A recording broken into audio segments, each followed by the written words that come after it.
Episode 251, The End of Anne's Tyranny. "This is Dean Soup," Michael introduced him to Bessy. Bessy greeted Dean Soup politely. "Dean Soup, hello." Dean Soup sat back down and smiled at her.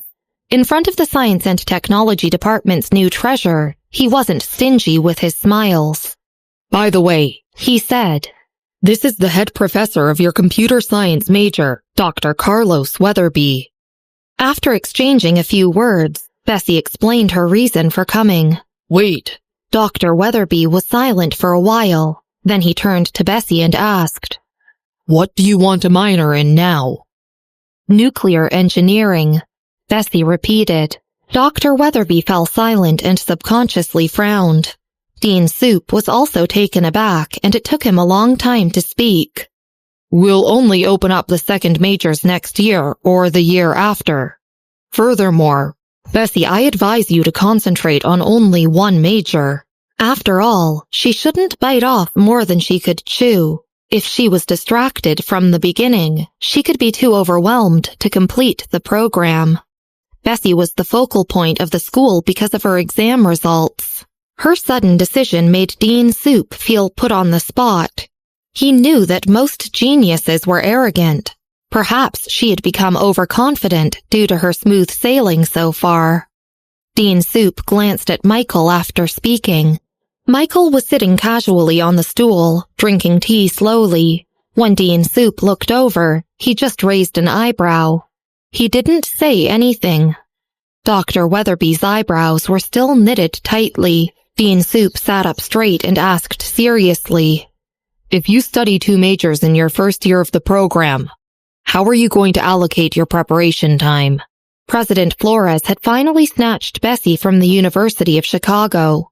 She was a talent meant to be cultivated by the Science and Technology Department in the future, so Dean Soup didn't really want her to go astray. Still as self-righteous as before, Bessy said, "I'll concentrate on studying nuclear engineering." Dean Soup was at a loss for words. He thought, "Then why did you choose automation as your major?" At this time, Marvin came in with James and Tucker. Dean Soup didn't know James, but he knew Marvin. So when he saw Marvin standing behind Michael, he didn't ask further and focused on Bessy for now. Bessy thought for a while and said, "Dean Soup, I'll take the midterm and final exams of computer science every year. If I don't place first at any time, I'll drop the computer science major and concentrate on nuclear engineering." Dr. Weatherby was just as speechless as Dean Soup. He thought, "Then why did you choose computer science if you only want to quit?" This plan of hers was pretty arrogant. Dr. Weatherby laughed angrily after hearing it and simply wanted to knock her awake with a ruler. "Bessy, do you think computer science is so easy to learn? You think you can get a perfect score without attending lessons?" Bessy rubbed her nose and thought, "Yes, I can." But she didn't say anything.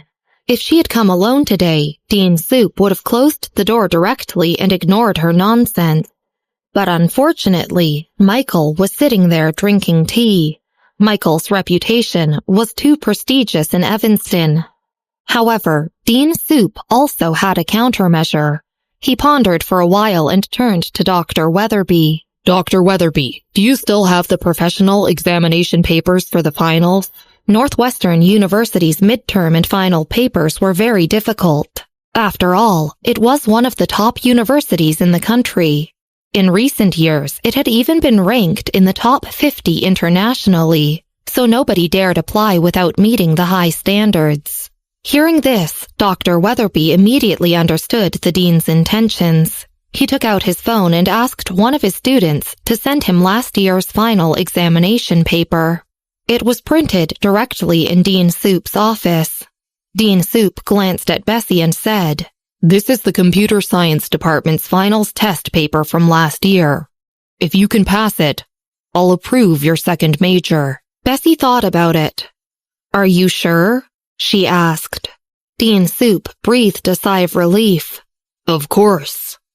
While waiting, James was cautious at first, but after noticing Dr. Weatherby was a little angry, He couldn't help but whisper anxiously to Marvin. Marvin knew why Bessy was here, but he also knew that she was an insider of the World Poker Tour's Artificial Intelligence Department. He explained to James in a low voice. When James heard this, he wasn't as sure as Marvin and anxiously asked, "So what now? Will Bessy leave a bad impression on her teacher?" Marvin shook his head and whispered, "Don't worry." Before long, Dr. Weatherby had printed 4 papers. They were all freshman final papers.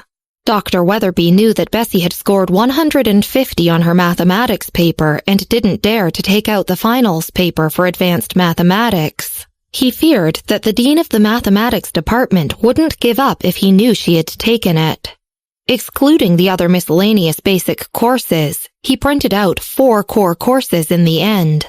They were University Computer Science, Power System Engineering, Intelligence Control, and Computer Programming. He handed Bessy the 4 printed test papers. Bessy reached out for them. Dean Soup had already stepped aside and offered his desk for her to write the papers. Dr. Weatherby stared at Bessy. He knew that her theory was very good. So, she should perform well on the computer science paper. But the contents of the other 3 papers, especially the computer programming paper, would only be learned in the next semester. It wasn't taught in high school. Most students new to computer science would stress him out with how their program codes were. Most importantly, how difficult were the final exam questions of Northwestern University? They were all test questions for professors in that major. He had specifically found the 4 exam papers with the most subjects. Dr. Weatherby held a cup of tea and hummed softly, "This little kid. I'll give you a pen." Dean Soup passed his pen to her. She took the pen and then sat down on a chair. Instead of writing straight away, she just looked through the 4 papers. They were all from freshman courses. Flipping through the papers, she paused at the last test paper. "Of course, this last test paper is confusing to those who have yet to study it." Dr. Weatherby noticed her hesitation. He had asked the assistant to find the paper with the highest percentage of failure. "That's why I said that the freshman sources aren't for you." "No." Bessy raised her hand and tapped the pen with her fingertips. "This last test paper has to be operated on a computer. There's a program in it," she said earnestly. Picking up his teacup and standing aside, Dean Soup smiled and said patiently, "You can use my computer." Bessy nodded and thanked him. "Okay."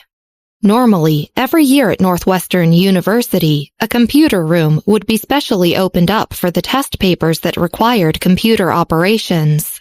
Most of the questions were half-completed procedures that the student would then have to complete. How was she going to complete half of the program on a random computer? Dr. Weatherby had originally wanted to tell her to operate it in the computer room, but when Bessy replied, "Okay," so decisively, he suddenly stopped. Instead of reminding her, he held onto his teacup calmly. That would teach her to underestimate computer science. To the side, James looked on in a bundle of nerves. He repeatedly asked Marvin if something was wrong.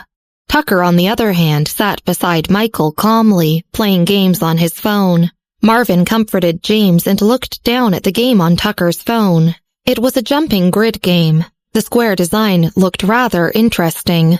Marvin thought it looked fun and whispered to Tucker, "What game is this? Where can I download it?"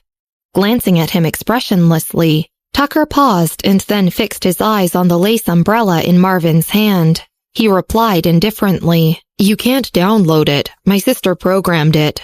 Marvin paused, then said, "Oh." He wiped his face and turned back. They spoke in low voices and James didn't hear them. He just looked down at Tucker, wondering why he wasn't worried about his sister. Tucker seemed happy just to be able to come to Evanston. While Bessy was writing, Dean Soup and Dr. Weatherby chatted with Michael. Bessy wrote according to the order of the papers. She started with the computer science paper.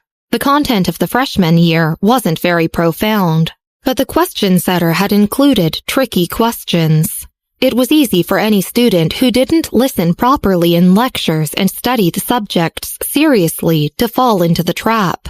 But Bessy had read Mr. Cheatham's books and answered the questions smoothly. Compared to the high school papers, the college papers didn't have as many questions, but the 4 major questions accounted for a high percentage of points. Bessy finished the computer science paper in only half an hour. The power system engineering and intelligence control papers weren't as tricky in comparison, especially the power system engineering paper. She understood the large power diagrams at a glance. She only spent 40 minutes on those 2 papers together. After a little over an hour, she had finished those 3 papers and turned on the computer on the table. "Dean Soup, I'm borrowing your computer." Dean Soup was a little stunned. "Have you finished writing the other 3? How long had she taken?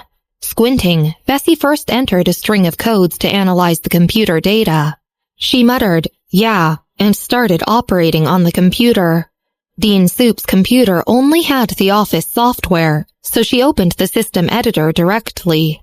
The question wasn't set on the computer, so she made a semi-completed program according to the question's prompt. Beside her, Dr. Weatherby put down his teacup and walked over to pick up her 3 papers. They were all fully written. He didn't have time to study the questions and went directly to the assistant for the answers. The assistant had a terrible headache. After finally getting the test papers, he had to search the database for the answer, which he sent to Dr. Weatherby within 2 minutes. Sitting down, Dr. Weatherby put aside his phone and checked the answers against the test paper without marking it. His expression was extremely calm as he checked the answers. But slowly, his calm demeanor gradually cracked and his casual attitude changed drastically. He started sitting upright. Noticing the change in his attitude, Dean Soup glanced at him inadvertently. "Dr. Weatherby?"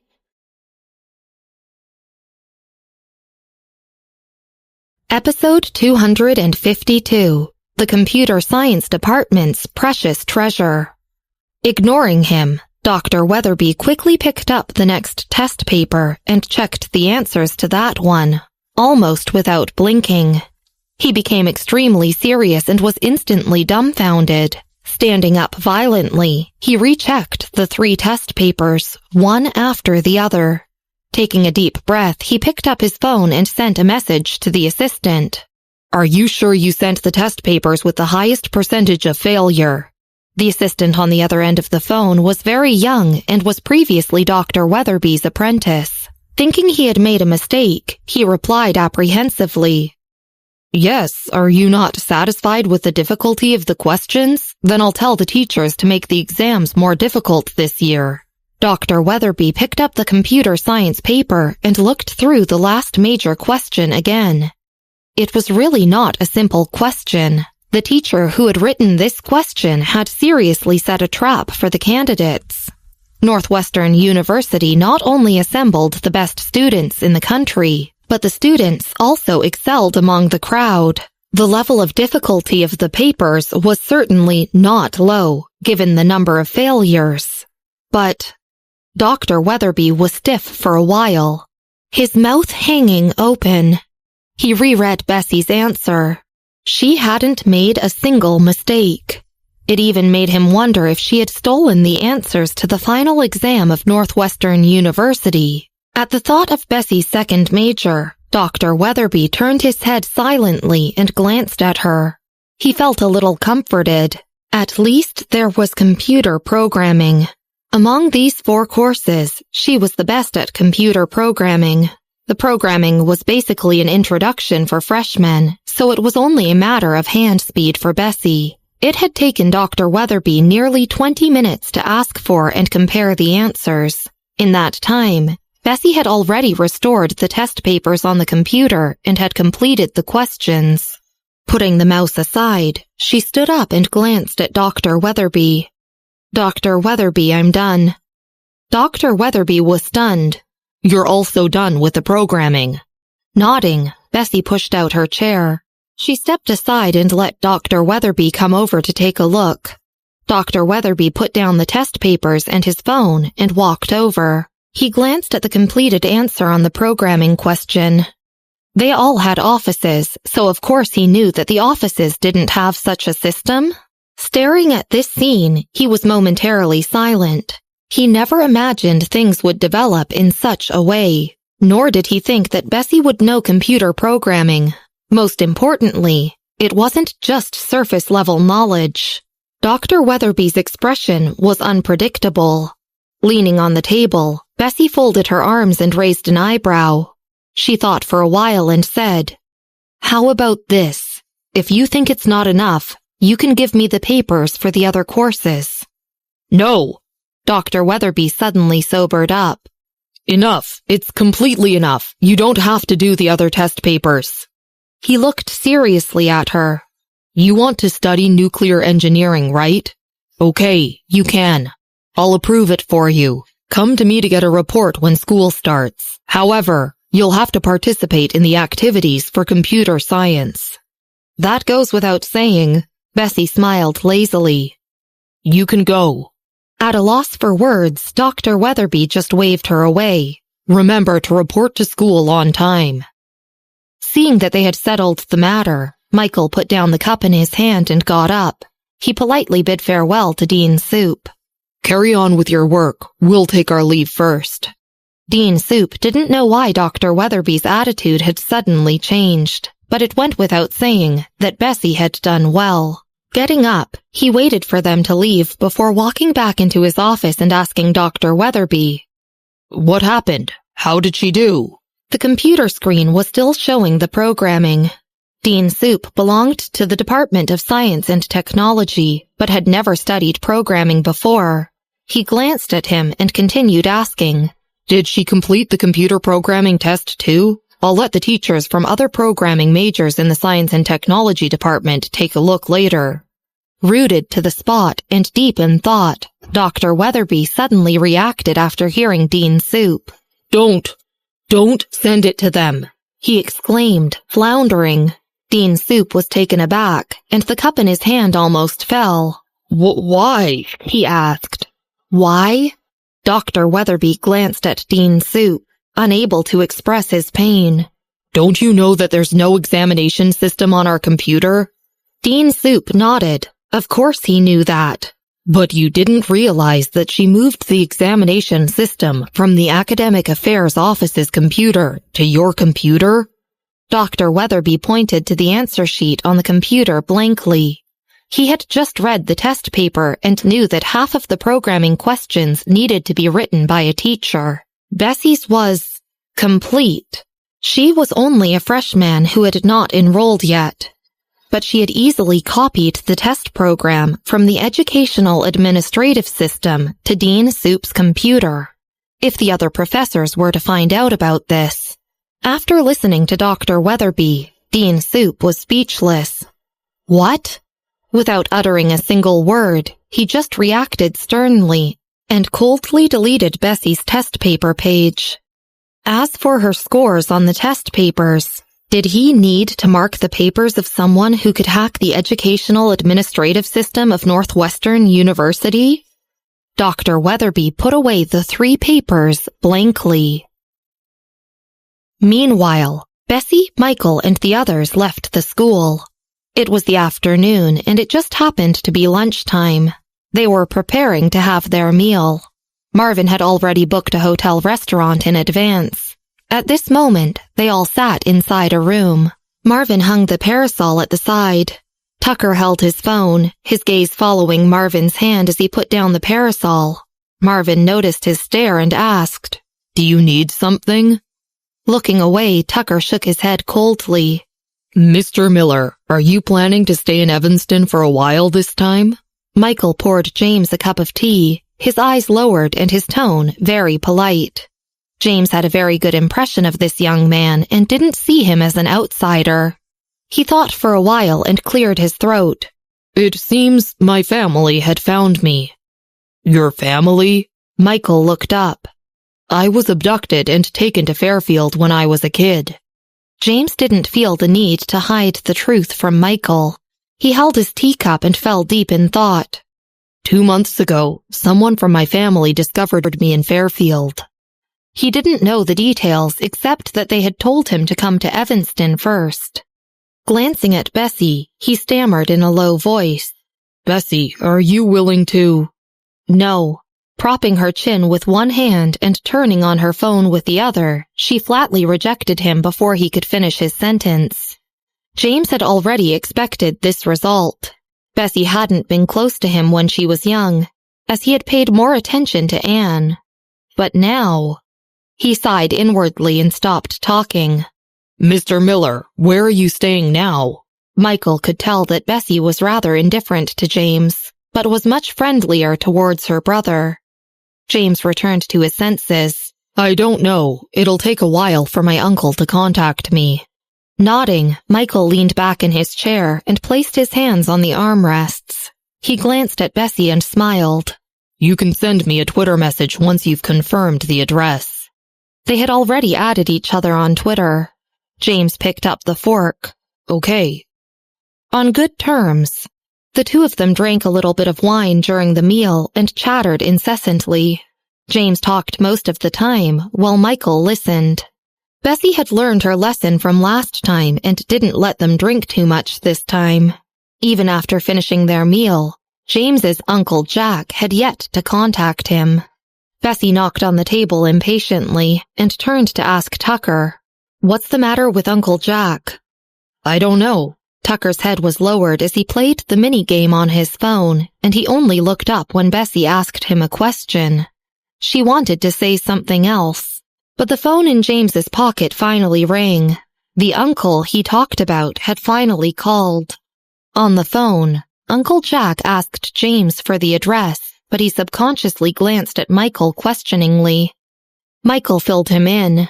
Once he hung up, he stood up and said to Michael, You don't have to wait with me. Uncle Jack will arrive soon. Michael glanced at Bessy. Losing patience from the long wait, she lowered her head and was slowly peeling off a lollipop wrapper. They went downstairs.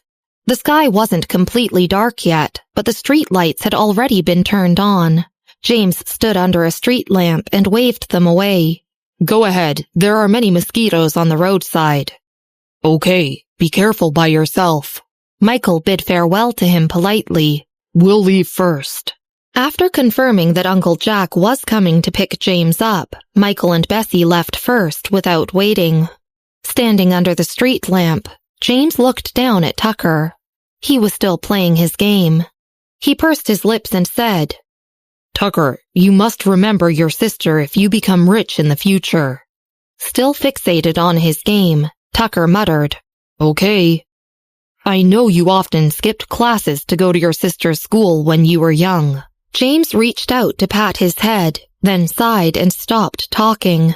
Tucker paused. Since he was young, he had often heard that he was identical to his sister, so he had often skipped classes just to go to Fairfield Middle School to see his sister that everyone talked about. As they talked, a car slowly stopped beside them. Just them? An old man with slightly gray hair sitting in the passenger seat squinted his eyes and sized up the two of them, his voice very cold. The middle-aged man in the driver's seat nodded. The old man looked away disappointedly. He doesn't have the slightest demeanor of our boss. Tell them to get in the car first. We'll head to Park Place Apartments before going back. The middle-aged man said, I heard he also has 2 daughters. Don't bother. The old man waved his hand. His tone was dull, and he looked indifferent. There's no need. The middle-aged man said no more and opened the door for James. Episode 253. Full marks. Hacking the system along the way. At the same time, Anne returned to the Perez family's house. She wasn't in the right state of mind today and was beside herself. Grandpa Perez and the others were waiting for her. He smiled inadvertently at the sight of her and asked in a gentle voice, Anne, how was today's exhibition? It was okay. Clenching the fork in her hand, Anne looked down and avoided Elise and the others' gaze. I knew it, Elise smiled. Anne is the only level 6 violinist. She must be number 1 this time. Anne's grip tightened around the fork. She had done her utmost trying to win the spot in Austria and had even changed her exhibition pass regardless of Mr. Grint to impress Mr. Angle. She originally thought that she would crush Bessy beneath her feet and display a breathtaking performance now that she was in level 6. Who would have thought that Bessy could reach level 7 so easily? She had suffered a crushing defeat in this exhibition, and her assessment result was even similar to Henson's. At level 7, she could even apply as a teacher and accept students in the association. The 6th and 7th levels were critical junctures, but no matter how confident Anne was, she didn't think she could reach level 7 within a year. This gap couldn't be made up for with time. Thinking of what she once said to Bessy, she was at a loss as to how to describe her current emotions.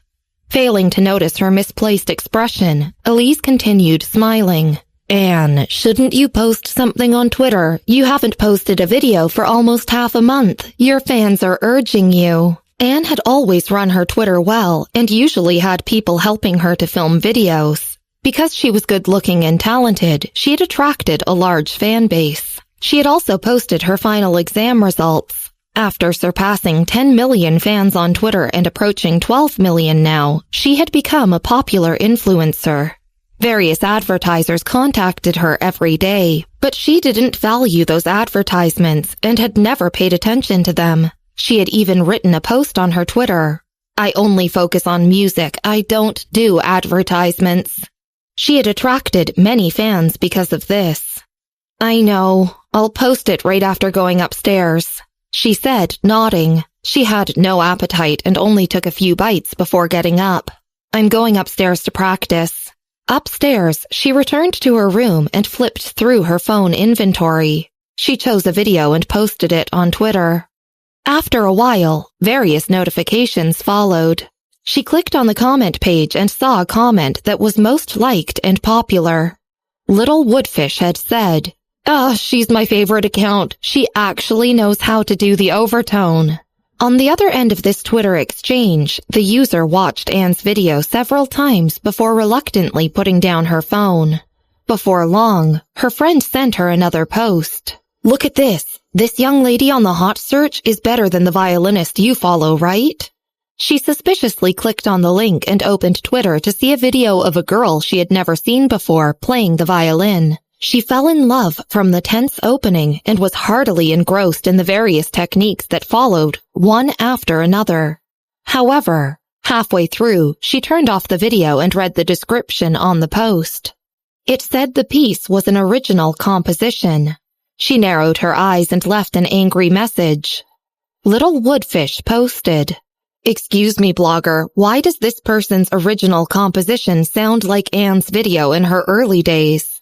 Little Woodfish was a college student and had followed Anne last year because of her viral violin video. She studied music and rarely saw violin masters of Anne's level who knew all kinds of violin techniques create a Twitter account. Not only was she good-looking, but she was also a good violin player and also a student at Northwestern University. How could she not draw fans to her? Little Woodfish was one of her most loyal fans. Hence, she very clearly remembered this song to be Anne's audition song last year.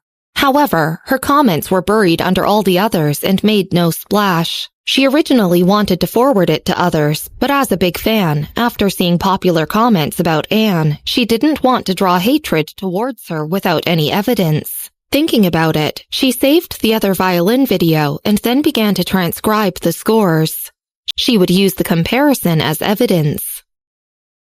Bessy went upstairs directly to pick up Scarlett's video call when she returned to the Highline apartments. She, Scarlett, Paul, and Mary had all been admitted to Northwestern University's dual enrollment program. Bright Bow High School had given them the nickname Northwestern University's 4 Scholars. Mary had arrived a month ago, while Paul and Scarlett would come tomorrow, and then sign up the day after tomorrow. Bessy's violin practice would be temporarily put on hold, so she confirmed their arrival time tomorrow. The four of them started a group video chat. Scarlett was still wearing black-rimmed glasses. She pushed her glasses up and spoke in a very soft voice. "I'll arrive with Mr. Grant and the others tomorrow at around 4 o'clock in the afternoon. Only a few flights flew from Chicago to Evanston every day." Paul seemed to be on the sofa downstairs. He scratched his head and moved closer to the camera. "I'll arrive at noon tomorrow." "I'll pick you guys up." Mary was a little cocky after finding out that Bessy had helped her reach such a high level in the game. She played games every day now and said excitedly at this moment, "Come on, let's meet for a game." Knowing that they would arrive tomorrow, Bessy's mood improved. She sat at the table, leaning back in her chair, and turned her computer on casually. The computer page still had no icons. She clicked a few keys and a file library appeared, in which she found the file that Jared had given her last time. The forces investigating her were mainly the Flake family and Evanston Research Institute's Northwestern Memorial Hospital. Tapping the tabletop, she squinted at Evanston Research Institute Northwestern Memorial Hospital. She would have to find time to visit 129 headquarters. Downstairs, Marvin was about to carry the flower pot upstairs. Then, the doorbell rang. Putting down the flower pot, he went to open the door. Several guests often came to the Highline apartments. Joshua would come to have a cup of tea every few days, while Rosemary would come and wander around when she was free. Patrick had said he would come around at this time. Marvin opened the door and expected to see Patrick and the others. Unexpectedly, he was greeted with an unfamiliar face. The man was tall, dressed in loose casual clothes, and held a delicate bag in his hand. He smiled at Marvin, like a bright moon, pure and clean. "Excuse me, is Bessy asleep?" Firstly, he didn't address her as Miss Miller. Secondly, he only asked if she was sleeping, as if he was certain that she lived here. An alarm rang in Marvin's mind and he received these two signals. "Bessy is practicing the violin upstairs." "I see." The other party didn't say much and just smiled. His cold demeanor seemed to melt. And he reached out to hand the bag to Marvin. "Can I trouble you to pass this to her?" He didn't ask if he could come in and find Bessy, and his tone was very soothing. Marvin felt like his manner was much better than Michael's. "You are—" Marvin took the bag. He didn't dare reject Bessy's thing. "No need. She'll know who I am." The man turned to leave and entered the elevator. Once his figure had disappeared completely before his eyes, Marvin took the bag and walked into the apartment very suspiciously. He saw Michael coming downstairs at a glance. "Michael." He greeted him and stood upright. "Yeah?" Although Michael had drunk that night, he wasn't drunk and only smelled a little of alcohol. He had taken a shower before coming down and was wearing cotton pajamas that made him look much softer. "Who was it?" He poured a glass of water in the kitchen before noticing the delicate little bag in Marvin's hand. The bag looked very empty, but in the lower left corner, a logo similar to a certain flower was printed inconspicuously. He leaned against the stairs and raised an eyebrow lightly. Marvin said nervously, "It was a gentleman. I asked him who he was, but he didn't answer. He said that Bessy would know who he was once she saw the bag. He seemed very familiar with her." Marvin had become calmer and calmer after following Bessy for so long. After all, he had seen too many people turn out to know Bessy, not to mention heavyweights like Michael. The room seemed to fall into an extremely strange silence as he waited for Michael's reply. He scratched his head. "Michael?" "Give me the bag." He reached out his hand slowly. Marvin immediately handed him the bag. Michael took hold of it and examined it. There was something in the bag, but it wasn't very heavy, about the weight of a small teacup. Without digging through the bag, he just looked down at it before taking another sip of water and then walking upstairs unhurriedly. He stopped outside of Bessy's door and knocked on it. Bessy had just hung up the video call with Paul and the others. She went to get the things from her backpack and opened the door on her way. Michael was leaning against the doorframe, playing lazily with the bag in his slender hands. Bessy knew what it was as soon as she saw the bag. She turned and continued packing up her black backpack. Then she sat down in front of the computer, not caring too much. Aren't you curious about what gift this is? Michael walked inside, his curiosity slightly piqued. He handed the bag to her, then rested one hand on the table beside her casually. Bessy took out a notebook from her backpack. Looking up at him, she reached out to take the bag. She knew what was inside and wasn't curious. As soon as she reached for it, Michael raised his hand a little higher. Bessy was sitting on a stool, while he was leaning against the table, so she couldn't reach his height even if she tried. She nodded. Okay, fine. I'll give it to you. She didn't want it? Episode 254. James's Hidden Identity. Michael looked down. Judging by her words, he had also guessed what was inside and looked down to see a black cell phone. Oh.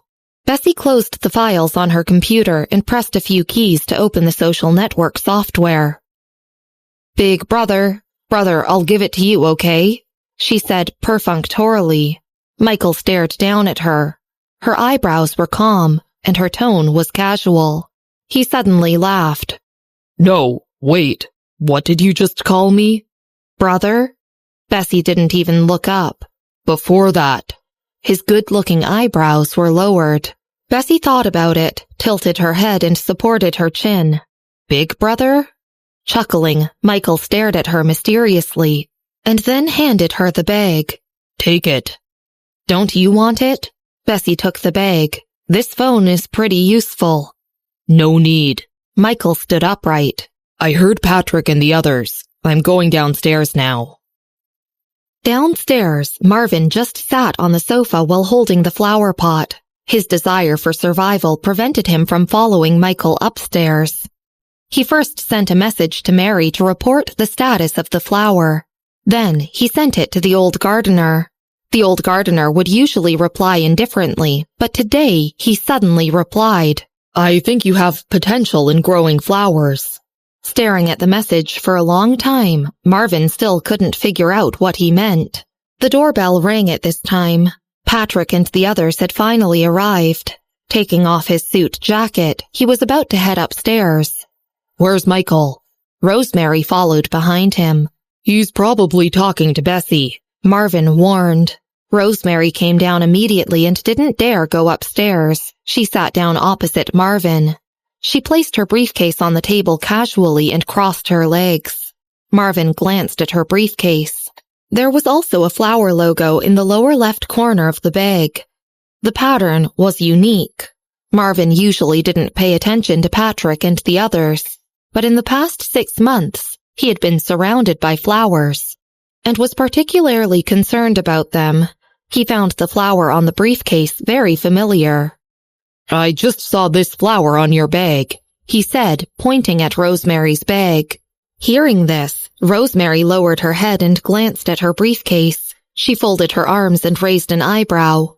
Where? She didn't sound particularly interested.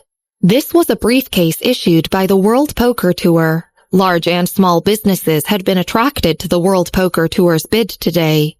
Although it was their first time taking part in the electronic product business, no one was worried that the project wouldn't succeed. The logo had only just been registered by them and had not been released on the market. Michael walked slowly down the stairs. Marvin caught a glimpse of him and was so frightened he shut up immediately. He no longer said a word and didn't want to play around anymore, so he walked upstairs with the flower pot to find Bessy. He moved quickly, like a gust of wind. Patrick was stunned. The speed at which Marvin moved wasn't normal. Why were you looking for me? Michael sat on the sofa, looking down and straightening the sleeves of his pajamas. He leaned against the back of the sofa and spoke with a loose and relaxed tone. Rosemary was still staring at Marvin's back, deep in thought. She looked away when she heard Michael and threw a folder onto the table. Take a look. Michael picked it up. He saw the logo on the document at a glance and raised an eyebrow. You went to bid today? How did you know? Rosemary sighed, but since she was accustomed to Michael being more well-informed than her, she didn't make a fuss. Indeed, after all, countless people want a piece of that. The World Poker Tour was a big corporation in America, and there were only 4 people who would compete with them as an economic lifeline. This was their first time entering Evanston, so beyond Rosemary and the others, the major powers of Evanston also all hoped for their successful establishment. It could ultimately drive Evanston's economic growth. Rosemary had to grasp such an opportunity. I didn't really touch on this aspect previously. I heard it's an intelligence system that the head of the World Poker Tour is involved in, mainly through artificial intelligence and cell phones.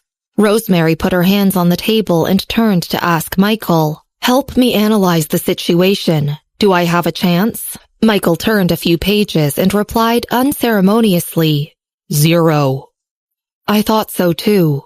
Rosemary wasn't annoyed and just squinted her eyes. But the World Poker Tour's movement this time is really a little overwhelming. Their entrance in the mobile IT market would usher a huge transformation, and her company had only just emerged after all. Hence, they weren't as rich as those families in Evanston, nor as skilled and specialized in electronic products. In this aspect, they weren't even up to par with a small group specializing in the IT industry. Unless help fell from the sky, it was impossible. They had a lot of bids. Patrick stayed seated on the sofa and turned to ask Rosemary once she and Michael had finished talking. Definitely. Rosemary crossed her legs and spoke with certainty. I'm very sure it's someone very important in the IT industry.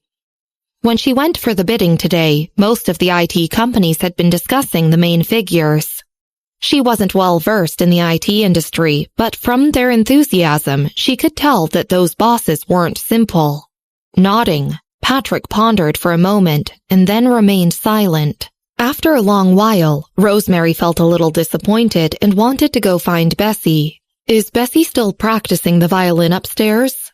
No, she's working on other things. Michael was expressionless and only replied perfunctorily.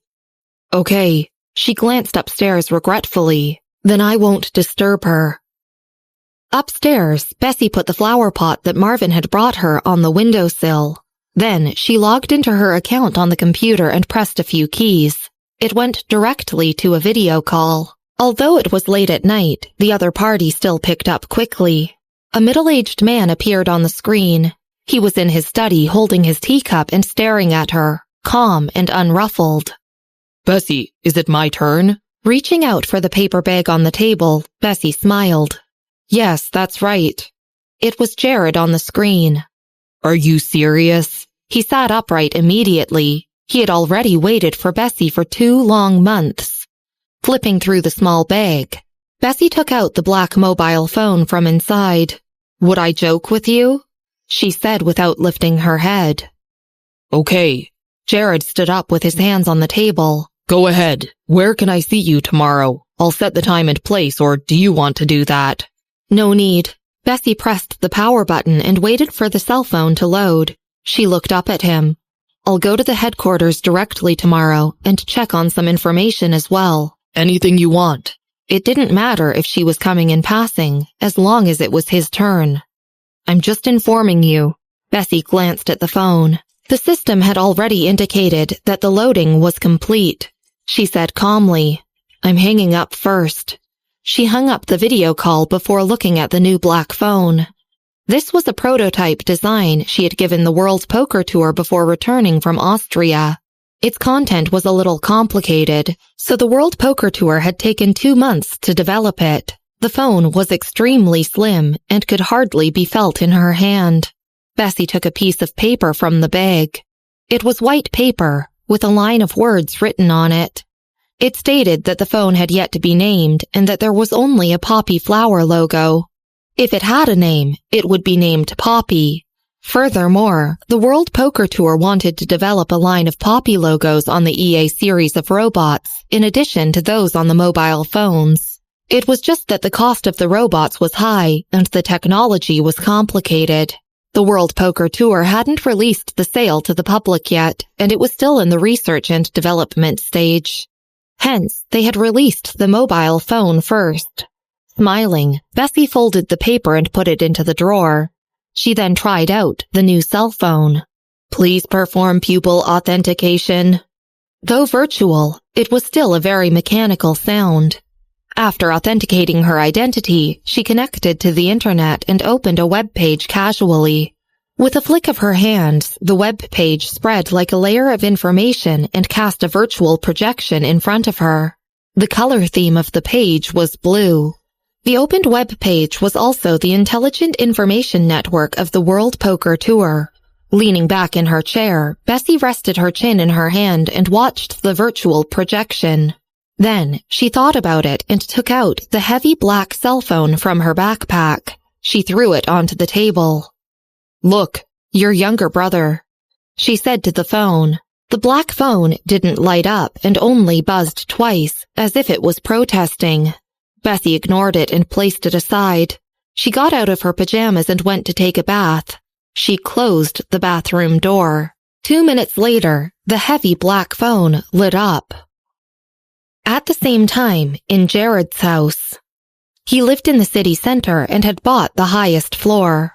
Standing by the floor-to-ceiling window, he had a bird's-eye view of the hustle and bustle of the city. But he was obviously not interested in that at this time. He'd come out of the study to pour himself another glass of water. After taking a sip, he sat on the sofa and calmed himself down. He suddenly thought of something and sent another message to Bessy. Can I tell the others? He was naturally talking about the founders of 129. Other than he and Clarissa, the other founders didn't know about Bessy. After all, she was too young. After a while, he received a one-word reply. Okay. Jared immediately switched his account and clicked into a group chat. The Lone Wolf will come to the headquarters tomorrow. Who is nearby? Slagdragon replied with a series of messages. Boss, did you say the wrong name? The Lone Wolf? What the fuck? ? And then he sent a shocked face emoji. Episode 255. A mysterious gift with the World Poker Tour's logo. It wasn't the Slagdragon's fault for being shocked. 129 was most famous for the 5 veterans, and among them, only the Lone Wolf had successfully reached the pinnacle of the business without any failure. It was very simple. The ranking among them was obvious. Even Matthew from the CIA had asked for the Lone Wolf to take his order. Of course, the most straightforward reason for this was that only the Lone Wolf was a hacker. The other 4 had all met in private and were very familiar with each other. But apart from taking orders, the Lone Wolf didn't expose his name, let alone meet them in real life. But he suddenly said he would visit the 129 headquarters, so of course the Slagdragon had almost exploded with this information. Jared replied, I'll mute you if you keep spamming. Morningbird sent a message. I have an interview outside the city, but I'm coming back tomorrow afternoon. Giant Crocodile also replied. Lone Wolf, my brother is in Evanston. Why didn't he tell me? I'm at the border. Is he really coming? Slagdragon sent one last message. I'm not in Evanston either, but I can rush over tonight. Okay, bye. I have to drive over now. Slagdragon went offline. Giant Crocodile was very depressed. 129 is so lively. I also want to see my brother. Morningbird replied. ... These veterans all knew that 3 years ago, Giant Crocodile had almost been caught by Matthew during a terrorist transaction at the border. If it hadn't been for Lone Wolf, Jared and Giant Crocodile's subordinates might have to go to the CIA prison to rescue him. Since then, Lone Wolf had been the unilateral big brother of Giant Crocodile. Jared sent another message. Don't come. If you do, the bosses will definitely know. There's too much movement. Giant Crocodile sent a sad message. ... Jared replied, You should be well aware of your business, no? You still want Lone Wolf to save your life? In Boston, Clarissa looked at the chat group and chuckled. Morningbird had just sent, As far as I know, the big boss in charge of the 3 major pathways, the water, land, and air, is in Evanston. Believe it or not, the moment you get on your private jet, you'll be shot down without flying over the border. Clarissa had recently come in contact with this matter and found a lot of information about an important person with control over the 3 pathways as well as his activities in Evanston in recent years.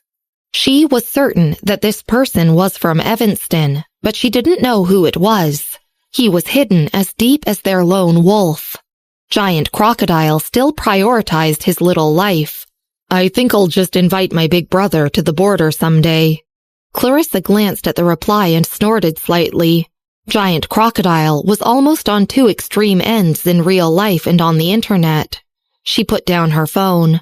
A girl beside her glanced at her. Clarissa, can we knock off work? Clarissa nodded and took her backpack. Yes, there's one last report. You guys can make a trip there. I have to return to Evanston for something. She grabbed her car key and left directly. Not long after she left, a tall and slender man came out of the gate and was quickly surrounded by a group of reporters. Chairman Ash. Santiago's dark eyes swept across the crowd. He couldn't help frowning when he couldn't see the familiar figure he was looking for in the crowd.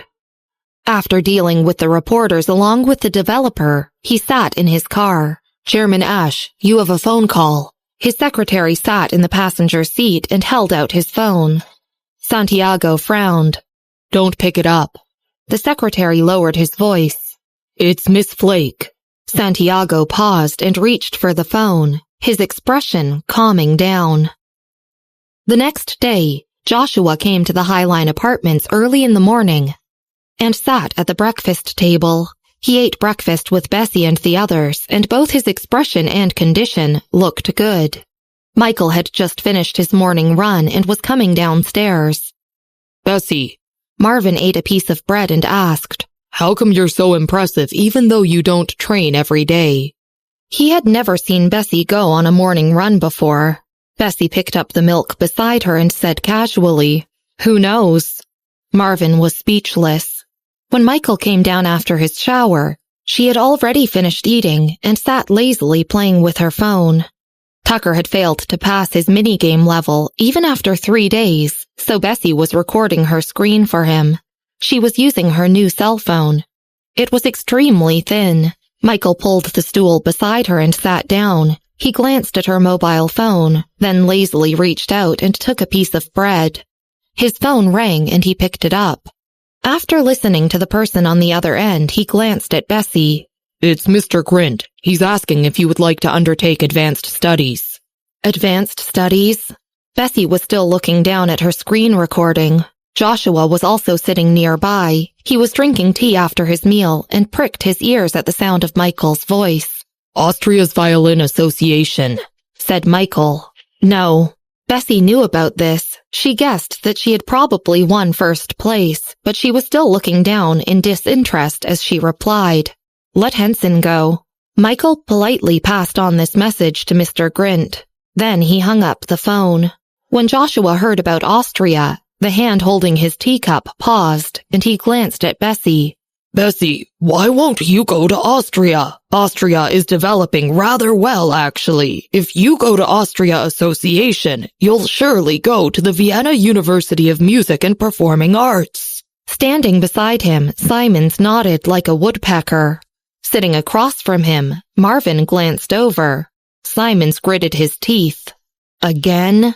Bessy cleared the level and finished recording the screen. She saved the video, then sent it to Tucker. Then she glanced at Joshua and sat upright subconsciously. Austria is too small. Joshua originally wanted to explain how Austria would be beneficial for her development, but he paused when he heard this. What did you say? Austria isn't as big as Chicago. It's too small, Bessy explained. Austria was an international financial development center. A few major forces were stationed there, providing a prosperous and burgeoning economy. There wasn't much room for expansion, but even so, its size was not something an ordinary city could compare to, and the degree of prosperity was extremely high as well. So far, Joshua had never heard anyone use small to describe Austria. He stared at her in a daze. It's indeed not big. Simons glanced at Bessy. Suddenly, he felt like she had the same unruly temperament as their Michael. Who dared to call Austria small? After their meal, Joshua and Michael took Bessy to the shopping mall to help her buy some school necessities. In the past, others in the Clark family had prepared all of Rosemary and Michael's things. It was the first time Joshua had come to a shopping mall for this kind of thing. Michael wasn't someone who frequented the shopping malls either. As for Bessy, there were too many people in the mall. She would have rather gone to the street stores for clothes like how Clarissa did. In the end, Simons came forward and resolved the awkward situation. After buying a series of things, he asked the Clark family's chauffeur to return to the apartment. Bessy, Michael, and the others went to the restaurant upstairs for lunch. After lunch, Bessy planned to go to 129 to see Jared. A friend? Joshua nagged. Where? Is it safe to go alone? Bessy told him where the place was. Joshua nodded. Then let the chauffeur drive you there. Once Bessy left, Joshua narrowed his eyes. He had been in Evanston for decades and naturally knew Evanston's locales. Wasn't Bessy talking about the Black Market Street? Hardly any forces controlled that place. Is it okay for Bessy to go there alone? Joshua glanced at Michael and suddenly flared up. Why didn't you accompany her? For the first time in 20 years, Joshua was angry with his son. Michael was speechless. Marvin drank a sip of water silently. He didn't say anything and just worried about Michael instead. His family status was disconcerting. In Evanston on the Black Street, Bessy got out of the car and told the chauffeur to leave. She lowered her peak cap and put on a mask. While sending a message to Jared, she walked towards 129's headquarters. On Twitter, she had just received a thank you emoticon from Henson. Jared had been waiting for Bessy's news. When he saw her, he bolted out of his chair and dialed his phone before walking out. Director Covington? Someone downstairs exclaimed. It was the first time they had seen such an expression on the usually cold-hearted and impartial Director Covington. Jared nodded at them, then walked through the glass door and stood in the front gate. Before long, he saw a figure wearing a white t-shirt with a cap lowered on her head and a mask over her mouth. Although her face couldn't be seen clearly, her temperament couldn't be concealed. Her unique coldness was tinged with laziness, just as Jared had imagined. He waved at her. Over here. He took her upstairs, opened the door, and pressed the elevator button for her. His attitude surprised the ordinary members on the first floor. When the elevator door closed, the members on the first floor exchanged glances. Was that Director Covington just now? The ordinary members rarely saw Jared and the others and had only seen his photo on 129's internal website. Yes.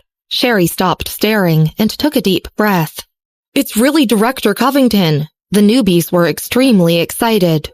Who was the woman beside him? Director Covington was particularly polite to her. Sherry had a relatively high level of prestige among these ordinary members, so everyone turned to look at her subconsciously. She's probably a founding member. Morningbird, maybe? I didn't expect her to be so young. Sherry put down the phone and laughed. The others nodded. Yeah, it's probably her. Out of 129's founding members, Lone Wolf and Giant Crocodile were the most mysterious. Everyone knew that Giant Crocodile was a man, but they didn't know Lone Wolf's gender. They only had more information on Morningbird. The group of newbies continued discussing fiercely, but Sherry stared at the elevator again. Episode 256. The 5 Founding Members. Upstairs, Bessy took off her mask and peaked cap when she entered the office. Her eyes scanned the office before finally resting on the computer at the desk. I'll use your computer. Even though he had video called her several times, Jared still felt a big impact when he saw Bessy's face. He stopped at the door and his phone rang. Looking down at it, Jared turned it off and turned to look at her. You can use it however you want. I have to go down and pick someone up. Bessy knew that Clarissa wouldn't pick the other members up, so she pulled out the chair and sat down casually before looking up curiously. "Who is it?" Smiling mysteriously, Jared simply said, "You'll know when he comes up." He opened the door and left, closing it behind him. After Jared left, Bessy opened the 129 website.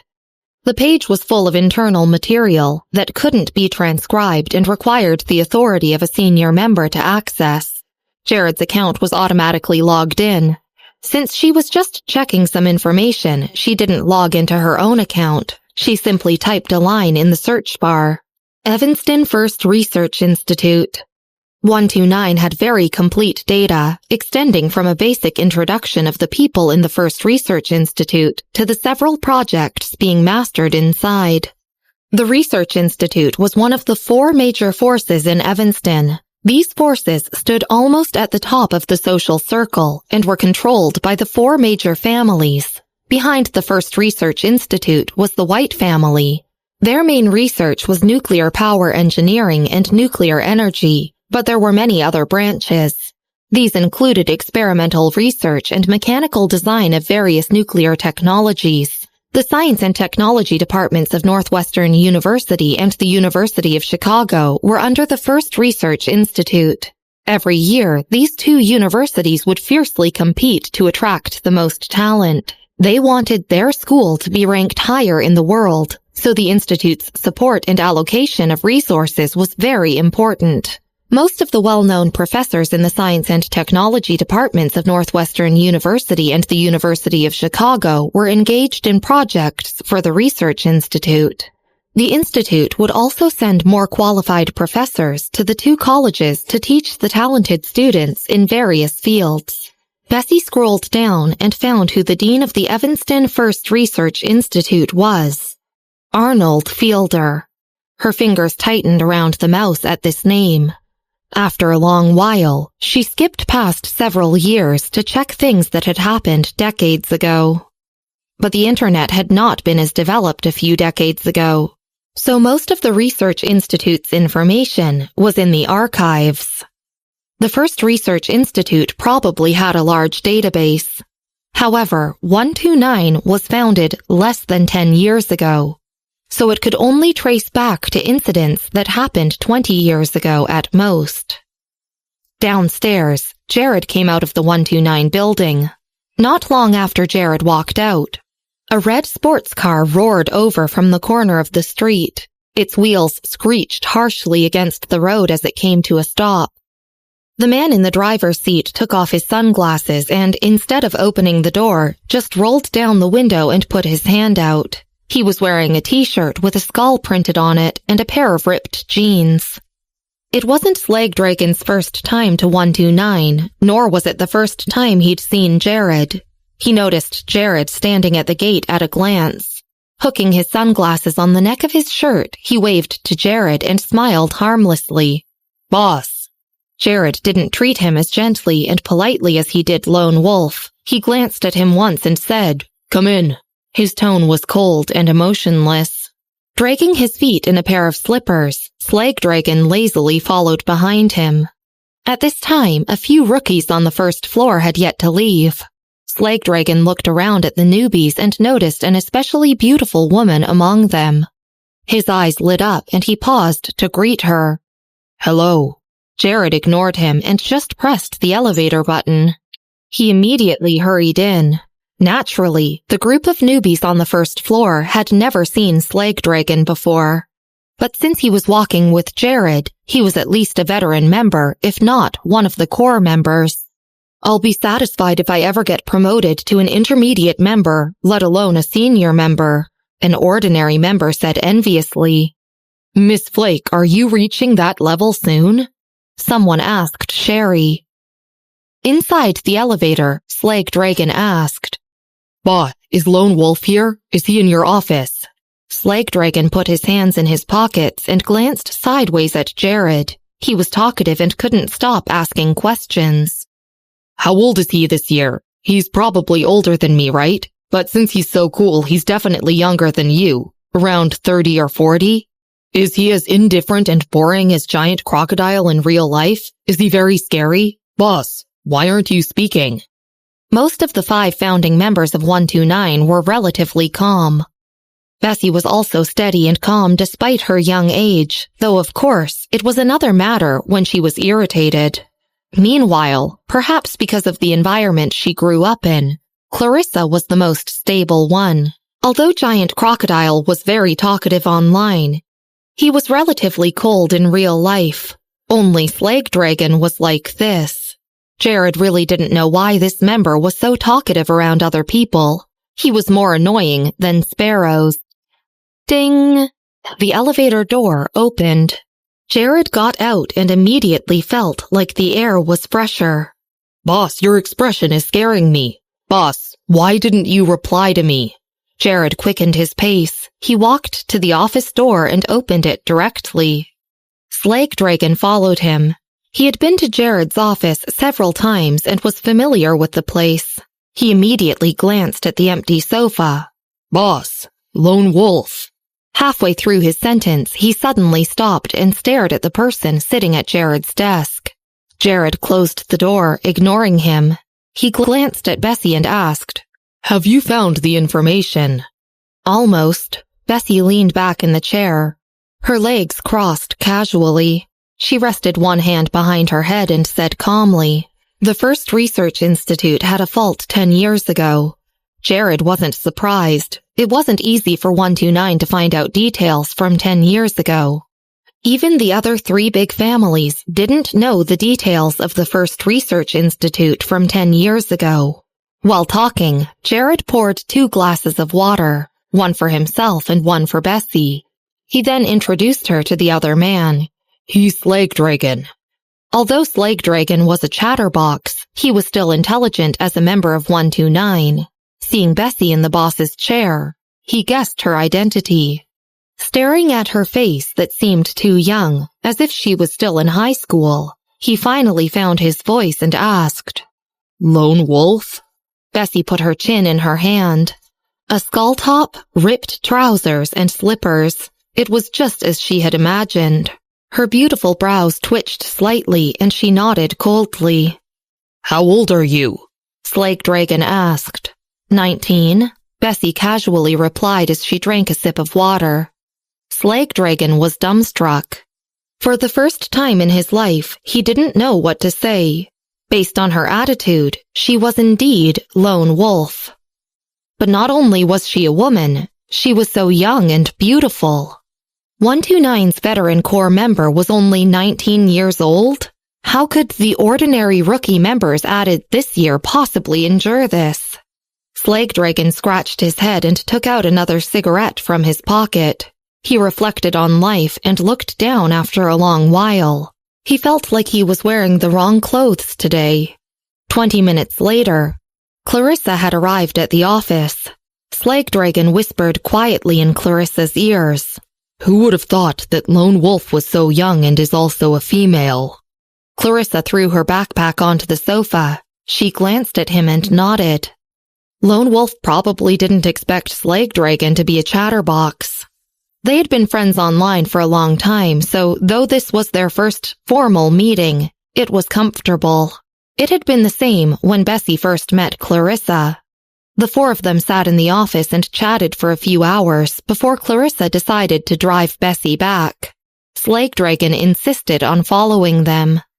He sat in the passenger seat while Bessy sat at the back. Clarissa asked for the address and started driving. Evanston was big, and not only had Clarissa just returned from the border last year, but she also traveled frequently. Hence, she wasn't familiar with Evanston. Slag Dragon continued asking questions. Lone Wolf, why did you suddenly come to find us? You're only 19? Lone Wolf, Giant Crocodile always calls you Big Brother. Lone Wolf. In the back seat, Bessy finally took out her earphones and said, Stop the car, we've arrived. Slag Dragon looked out the window. It was a commercial district, and no residential houses could be seen. He wondered, We've arrived so soon? Glancing in the rearview mirror, Clarissa parked the car on the side of the road. Bessy picked up her peaked cap and got out of the car. At this time, a female voice sounded from Clarissa's car navigation. "Turn left at the traffic light 1,000 feet ahead." Slagdragon immediately turned around and thought Bessy had made a mistake. "We haven't arrived yet. Lone Wolf, we haven't arrived yet. Get in." "Shut up." Bessy put on her hat and glanced over, cold and impatient. "I already said this is the place." She turned and walked away. Although Giant Crocodile hadn't come today, news of Jared receiving 3 people had also reached the ears of a few forces in Evanston. Slagdragon originally wanted to see Lone Wolf, but now that Clarissa and Bessy were permanently stationed in Evanston, he returned to 129 and asked Jared to help arrange a residence for him as well. Without a sound, Evanston's influential people began to gather. At this time, Grace had just arrived at Evanston Airport. The official registration for Northwestern University would start tomorrow. Grace had spent the summer receiving guests in Chicago. Now that school was about to start, she also came to Evanston to take care of Anne's studies. Episode 257. A Successful Meeting. When Grace arrived in Evanston, the Perez family sent someone to receive her very politely. A subordinate of Grandpa Perez's came to pick her up, and unlike the first time she came to Evanston, his attitude was polite and enthusiastic. His enthusiasm was excessive, even more so than when Anne had been accepted by Mr. Anderson last year. Grace was surprised. "Madame, we'll drop by the Violin Association to pick up the young lady," the other party said respectfully. He then drove them to the Violin Association. At the Violin Association, Anne was sitting in front of the computer, staring at the rankings on the page for a long time. It wasn't until her phone rang with a call from the Perez family that she returned to her senses. Annoyed, she turned off the computer. She stood up and walked out. In the last 2 days, people from the Violin Association had mostly been discussing the exhibition. 3 of the students were in the limelight, especially Bessy. Anne really didn't want to hear anything about the 3 of them. She knew that the first place from the exhibition would go to the Austria Association. As soon as she got out of the elevator, she saw a crowd of onlookers gathered in front of the gate, making a ruckus and bustling with excitement. Anne didn't really care about them, but when she turned, she saw Henson and Mr. Angle on the sidewalk. What are they looking at? She wondered suspiciously. Mr. Anderson had introduced Mr. Angle to her, so she naturally knew his identity. But why was Henson with him? She could understand if it was Bessy, but wasn't Henson just a level 5 student? Anne, Maria shook her head in confusion. They seemed to be talking about the placing. Maria had just joined the association and didn't know much about Austria. Anne felt like she had been stabbed, and her whole heart almost jumped out of her chest. Her voice tightened and even trembled a little. Placing who? Bessy? A veteran student beside them recognized Anne and the others. Hearing that they were also interested, he immediately turned around excitedly. "It's not Bessy, it's Henson.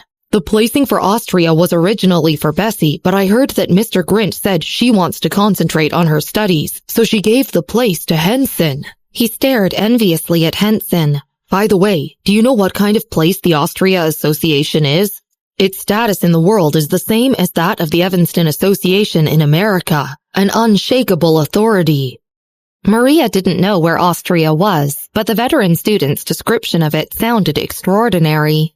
She glanced at Henson, not knowing if she was more angry or jealous. Anne took a staggering step back.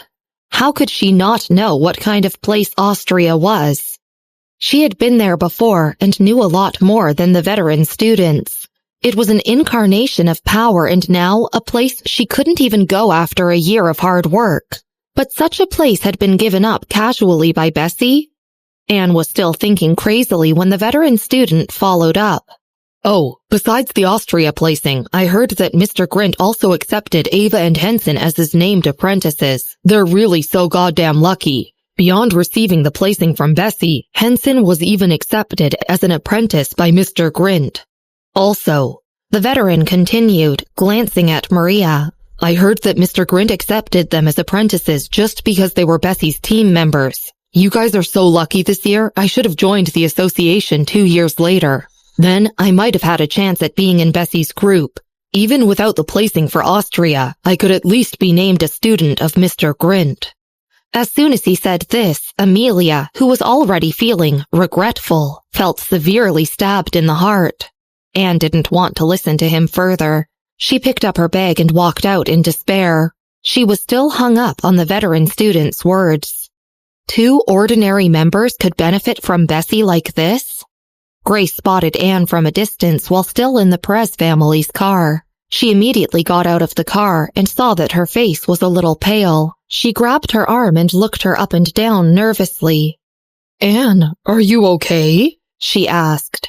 At the end of August, the weather was still very hot and dry, but Anne felt cold inside. Shaking her head, she got directly into the back seat. They returned to the Perez family's house. Anne was silent along the way. She just looked out the window deep in thought. Grace didn't know what was wrong with her and didn't dare to disturb her, so she just sat beside her silently. When they arrived at the Perez family's house, Grandpa Perez and the others were waiting for them to start dinner. You're back. In front of Grace, Elise was always condescending and had her nose in the air, but she greeted her amiably at this time. This made Grace feel surprised. It was an extremely unfamiliar attitude. What was going on with the Perez family? Did Anne do something else impressive while she was away in Evanston? Anne had no appetite tonight and just shook her head. You guys go and eat. I'm going upstairs to practice the violin. Grace finished the meal under the warm hospitality of the Perez family. She knocked on Anne's door and noticed how her room was furnished even better than the previous time she came. Are you okay? She had brought Anne a plate of food and placed it on the table before looking at her. Anne had just finished taking a shower and was sitting on her chair, drying her hair with a towel. Hearing this, she shook her head. I'm okay. She had a strong heart and acted like nothing was wrong on the surface. Grace stared at her for a long while and let out a sigh of relief after confirming that she was fine. Now, Anne was the only hope left in her life. Hence, one could imagine her concern. Grace sat down on the side of the bed and said suspiciously, Anne, I feel like your aunt and their attitudes are a little strange today. Strange? Wasn't it because they had seen Bessy being accepted by Mr. Grint? Anne's hand tightened around the towel. She looked down and saw that her fingertips had almost pierced her palm.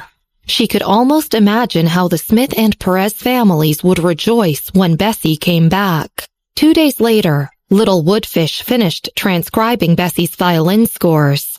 The frame of Little Woodfish's first score had marked out the climax of Bessy's violin piece. The first time she listened to it, she had been so immersed in the music that she hadn't memorized it well. After listening to it several times, she wrote down the outline and then continued scoring various difficult segments. The more she listened and transcribed, the more amazed she was by Bessy's music. Little Woodfish had already transcribed Anne's music a year ago. After comparing them, she easily discovered that there were indeed several similar segments. But Bessy's performance was obviously more magnificent, and the structure of the composition had more scope. As for Anne's performance a year ago, it was nothing special in comparison. If she hadn't suspected plagiarism was involved, Little Woodfish would have easily switched to Bessy's fan base. But comparing the two scores and given the degree of similarity, it simply couldn't be explained by mere coincidence. You can imagine Little Woodfish's inner conflict. Anne was the first influencer she became a fan of, while Bessy was the one she accidentally became a fan of while scoring her music. After a long while, Little Woodfish looked at the Evanston Association's official account and opened a private message to ask, "Excuse me, when was the score originally created for the violinist in your latest video?" The Evanston Association's Twitter account never responded to her. Staring at the unanswered message on Twitter, little Woodfish thought for a long time before finally clicking on Anne's private message to ask her about the violin score. Bessy wasn't aware of this, of course. She got out of Clarissa's car and took a taxi back to Michael's apartment. This time, the driver was a middle-aged man who spoke very little. Along the way, they only exchanged a few words. Bessy's frown loosened as she glanced at the group chat. Paul, Scarlett, and the others had already arrived in Evanston. Mary had just let Paul in. They were calling the class representative in the group chat to play games and raise their levels. Joshua hadn't returned to the Clark family's house and instead had stayed on the sofa in Michael's place at the Highline Apartments. He held a cup of tea while frowning solemnly, deep in thought. Rosemary was still sitting next to him on the sofa with her back straightened. Bessy went to see a friend? What friend? She asked Joshua. Joshua was about to say he didn't ask when Bessy opened the door. Hearing Rosemary's words, she took off her peaked cap and put it aside. A few online friends I know. Online friends? Joshua sat upright and said solemnly, There are many scammers on the internet recently. It's not safe for a girl to meet someone she only knows online. Next time, bring someone along to meet your online friends. Marvin went to the kitchen to bring Bessy a cup of tea, which he placed on the coffee table opposite Joshua. Bessy sat down and picked up the tea. Her tone was rather indifferent as she spoke. It's okay. Everyone was familiar to me. There was a female reporter there that I'd met in Chicago before. Sitting on the other side of the sofa, Marvin had just opened a bottle of cold beer and taken a sip. When he heard Bessy's words, he almost spit it out. That female war zone reporter whose random shot of medicine cost hundreds of thousands of dollars? He remembered the fear of being dominated by Bessy's ordinary friends previously.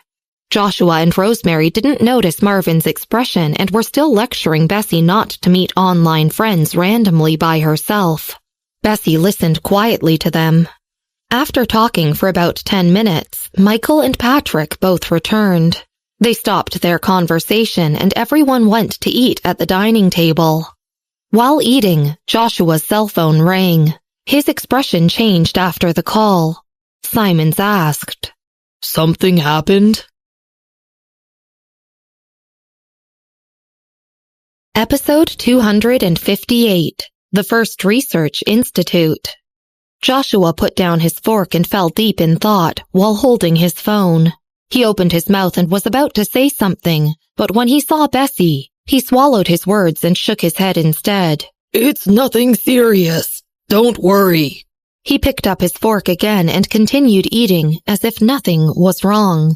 In the past, Joshua would have found some excuses to stay after eating. But today, he left in a hurry. Rosemary originally had something to discuss with Michael, but seeing how urgently Joshua left, she frowned and caught up to him with her briefcase. Rosemary walked to the elevator and pressed on the ground floor button. She then turned around and asked Joshua, Dad, what happened? Joshua looked up at the red floor numbers on the elevator. There were some changes at 129. Evanston has become more and more unstable in recent years. The World Poker Tour had entered Evanston, and now, changes at 129. Changes? Rosemary looked up in surprise. Unlike the other forces, 129 was very mysterious, and the Clark family had little information on it. Their intelligence network covered almost the whole world, and no one knew how many families' lifelines were in their hands. Joshua walked out immediately once the elevator doors opened. I heard that 2 founding members came to Evanston today. Sherry saw them. Could it be Giant Crocodile? Rosemary frowned and murmured. How could you put such a dangerous figure in Evanston? I'll go to check the situation first. Joshua stepped beside the car. He put his hand on the door and didn't get in immediately. I heard that Sherry will become an intermediate member of 129 soon. The Miller family has no chance of a comeback. Rosemary knew some information on 129's veteran members. One reason why nobody dared to provoke 129 and why they were able to control so much information was due to their influence and because the few veteran members were particularly scary. The 4 major families in Evanston had heard about Giant Crocodile. He was a weapons dealer on the border. If Sherry really broke into the internal membership, not only would the long-declining Miller family have no chance of success, but even the other families would have to fear the Flake family.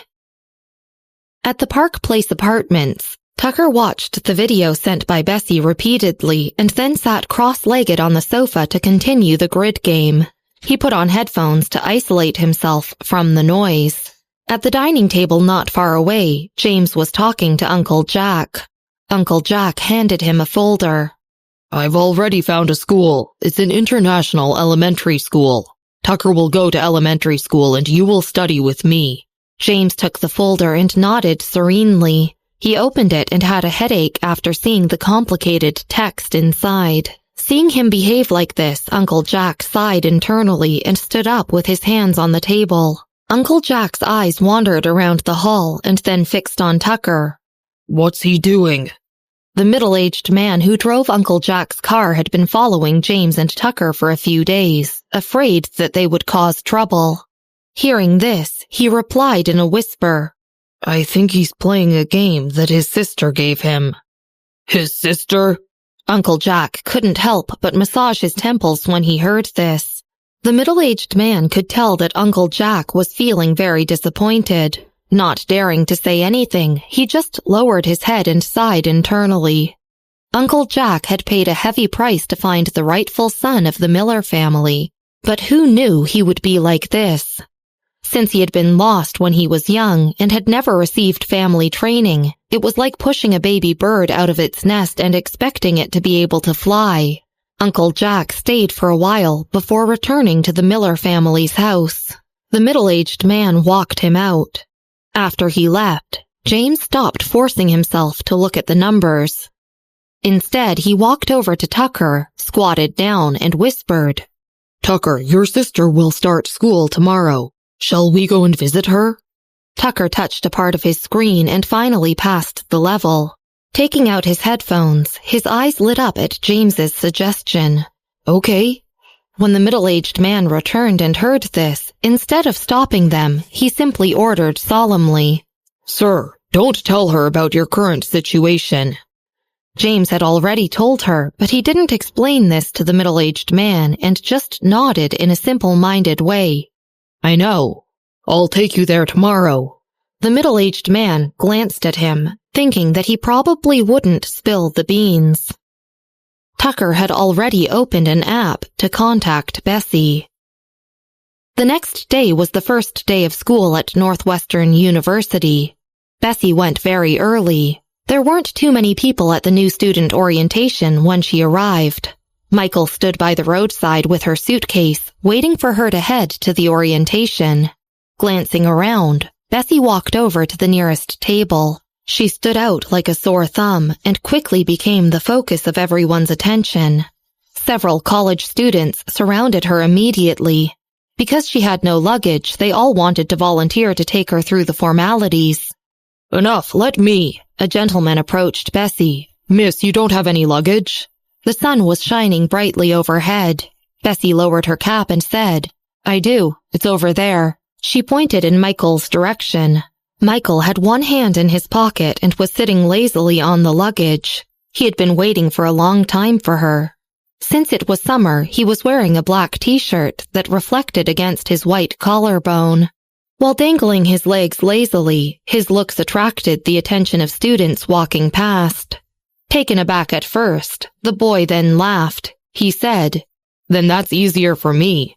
He then took her through the formalities. He snorted inwardly. She was so good-looking. Of course she wasn't single. My name is Chance Myers. I'm a sophomore in the law school. Remember to find me if you're interested in joining the school student union.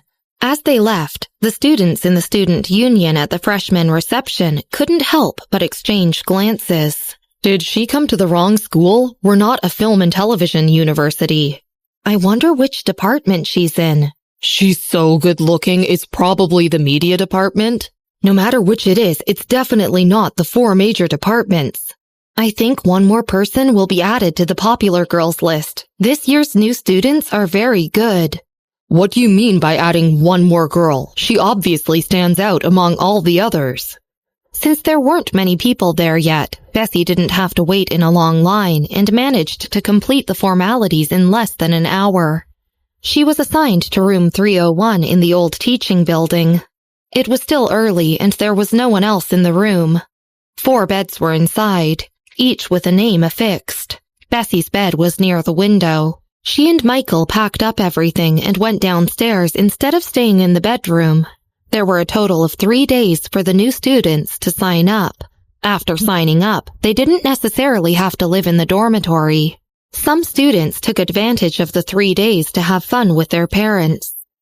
At the same time, a black car stopped at the entrance of a bustling commercial street. The middle-aged man sat in the driver's seat. He parked the car and looked at James in amazement. Your daughter got admitted to a university in Evanston? This area was the university town of Evanston and was where all the well-known universities were gathered. It wasn't an easy feat to be admitted here. The smile on James's face was indiscreet. Yeah, she's been admitted to the dual enrollment program this year.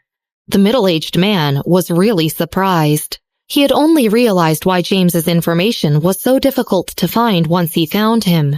He lived in Fairfield, which appeared to be a Section 8 site, but was actually an experimental area for several big families. It was said to be in poverty alleviation, but that was only a cover to have fewer people go there for development. For this reason, Fairfield's information was especially controlled by the authorities and was extremely difficult to obtain. The middle-aged man still hadn't figured out what happened to James during these years. After communicating with him, he naturally knew that he had been working on the construction site, and his education level wasn't high. But he was the Miller family's son after all, and shouldn't stay in Fairfield forever. Fortunately, Tucker was still young and had a lot of learning capacity. As for the other 2 daughters, he had also heard of them, but didn't expect much. The Miller family's situation was so treacherous, even retrieving James and Tucker had posed a great risk. However, these 2 were different from their expectations, so they didn't anticipate much from the 2 daughters and didn't know that one had been admitted to a university in Evanston. Surprised, the middle-aged man didn't ask much and only instructed James not to babble. Then he felt too harsh and casually asked what Bessy was studying. James didn't know what she was studying, so he said excitedly, "She plays the violin very well." Bessy had sent Tucker a video of her playing before. Having said this, James took out his mobile phone to show the middle-aged man. "Look at this." The middle-aged man wasn't really interested and felt a little impatient at the moment. He had only asked perfunctorily. When Bessy came out of the dormitory, James and Tucker were still outside Northwestern University. They had only waited 2 minutes at the intersection. Anne had originally planned to go to Austria, but now that the placing had been given to Henson and school had started, she had come with Grace to sign up. They were driving to Northwestern University in the Perez family's car. At the intersection, Anne looked out the window out of habit and immediately saw James standing there. She clenched her hands and said in disbelief, "Mom, why are they here?" Anne knew James's current situation. In the past, every trip to Chicago had been to ship goods for the factory, and every penny had to be calculated carefully, the living expenses and accommodation fees after arriving in Evanston. Even if James had the money to come to Evanston, where did he get the money to spend on his accommodation here? Episode 259. Bessy's place was given to Henson. Following her gaze, Grace saw James and Tucker standing at the intersection. James indeed stood out, as he didn't have the slightest sense of refinement.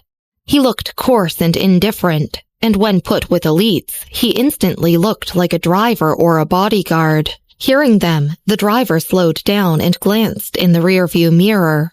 Madame, Miss Smith, do you see your friend? Do I need to stop? No. Grace returned to her senses and immediately refused, her face dark. Drive quicker. She had escaped from that small town with great difficulty. Besides, if Elise and the Perez family knew about James, even if they didn't make it obvious on the surface, they would definitely mock them behind their backs. Anne also retracted her gaze and stayed silent. Since she was studying at Northwestern University, James would definitely want to tag along if they stopped the car. With his image, it was the first day of school, and Anne didn't want people to know that her biological father was like this. The Perez family's car drove away quickly and rounded a corner. Anne glanced back and no longer saw them at the intersection. She heaved a sigh of relief. By that point, James and Bessy were already in the coffee shop. Tucker showed Bessy the game page on his phone. Taking the phone, Bessy glanced at it and was taken aback. He had passed the round. Mr. Cheatham had let her play the grid game on the mobile phone when she was very young. However, ordinary grid games required strong, logical thinking in net organization. It was precisely because of this that Mr. Cheatham discovered her talent with computers. Later, with her smartphone, Bessy had developed this mini-game and made it a little more difficult. She had only casually sent a bunch of games to Tucker, including this. Bessy hadn't expected that Tucker would play this game and clear almost all the levels. She had only sent him the screen recording as an inspiration. Who knew that he would pass the level today after seeing the screen recording last night? While talking to James, Michael noticed Bessy's silence and glanced at her. He put down the coffee and whispered, "What is it?" Taking the coffee and supporting her chin with one bony hand, she said lazily, "Nothing." She stared at Tucker, slightly surprised. She always thought that her IQ and talent in the computer had come from her grandfather. But now it seemed like, though other aspects might have been from her grandfather, as for the computer, it was another matter. She had been taught by Mr. Cheatham when she was young, but Tucker hadn't. Now she had discovered that Tucker had been blessed from above with talent. "Where are you staying?" Leaning back in the chair, she tapped the cup casually with her fingertips. Her fingers reflected against the edge of the cup as she tapped slowly and rhythmically. James had been focused on her, but had stayed silent since he knew that she probably didn't want to hear from him much. But at this question, he immediately replied, "Park Place Apartments, Unit 1 or Unit 2. James was stuck at this point. The middle-aged man had told him the address at Park Place Apartments, but James didn't remember it very clearly. Glancing at him indifferently, Tucker said, "Park Place Apartments, Building 26, Unit 1, 801. James laughed sheepishly. He picked up his cup and took a sip of coffee, with his eyes lowered. I think so. Tucker, your memory is so good." By the way, he thought of something and glanced at Bessy. "What if Uncle Jack sends people to find you?" "He can't find my information," Bessy said casually. After finishing lunch, Michael first took James and Tucker back. After receiving Patrick's call, he dropped Bessy off at the Highline Apartments before leaving again. Marvin had gone to hand over a new pot of flowers to Mary today. Bessy practiced the violin for a while upstairs, then came out with her phone after thinking about a few things. Putting on her cap, she got in the elevator, pressed the button, and sent a message to Mr. Cheatham. Half an hour later, at the Evanston Financial Center, a car parked at the World Poker Tour's headquarters. This area was full of high-rise buildings, and almost all of Evanston Corporation's headquarters were here. Bessy got out and found that the door of the World Poker Tour's building wasn't guarded. Since the bid was still ongoing, many people came and went in an endless stream. In the center of the hall was a transparent blue, three-dimensional projection, which was the focus of several people's attention. Bessy glanced around and walked directly to the elevator. The security guard immediately hurried forward when he saw this. "My apologies, miss, this elevator." It was dedicated to internal staff. Before he could finish his sentence, Bessy took out a thin, black mobile phone and pressed it against the elevator sensor. The elevator door opened. She walked inside and lifted her head slightly to look at the guard. Because the brim of her cap was pressed down, only her delicate jaw could be seen, and her voice was soft and cold. "Is there something wrong with the elevator?" The guard finally reacted. "Nothing. Go ahead." He was still standing at the elevator entrance when the elevator door closed. He watched the elevator climb up from floor 1 to another until it reached the 21st floor. The guard was even more shocked at that. The 20th and 21st floors were the IT departments, especially the 21st floor, which was the elite core layer of the IT department. The chairman had specially separated the first floor. After that, every floor of the entire company was very lively, and there were almost 100 people on each floor. On the other hand, only 20 people worked on the 21st floor, so it was very quiet, and even cleaners only entered at a specific time. It was the World Poker Tour's most mysterious department. The guard was also a newcomer to the World Poker Tour and had never seen a core figure who worked on the 21st floor. Someone else paused at the door to stare at the elevator. It was Thomas. "Are you okay?" Jacob glanced at Thomas. When the elevator door closed, Thomas withdrew his gaze and massaged his temple. "It's nothing. I might have seen wrongly out of lethargy." How could Bessy be here? It was 5:30 in the afternoon. When the World Poker Tour's office hours ended, Bessy came out of the 21st floor. Checking her phone, she saw a message from Michael asking where she was, so she replied to him with the intersection. Right after replying, a black car stopped beside her. The window was lowered down, revealing Rosemary's face in the rear seat. "Bessy, why are you here? Get in, it's so hot outside." Getting into the back seat, Bessy pulled off her peaked cap and said expressionlessly, "I'm here to shop." From the driver's seat, Secretary Peterson glanced in the rearview mirror. He felt extremely doubtful about this. The commercial street was separated from the financial center by a street, right? However, Bessy was Rosemary's darling. She asked in concern, "What did you buy? Did you buy a lot? Are they being delivered?" "I just bought a computer," Bessy replied after thinking for a while. "Oh," Rosemary nodded. "You like playing games, right? I'll help you get a computer from the World Poker Tour a few days from now. Their computers are very good." Bessy paused and then just said, "Thank you." It was 7 o'clock in the evening. Uncle Jack had just arrived to see James's condition at the Park Place apartments when someone knocked on the door.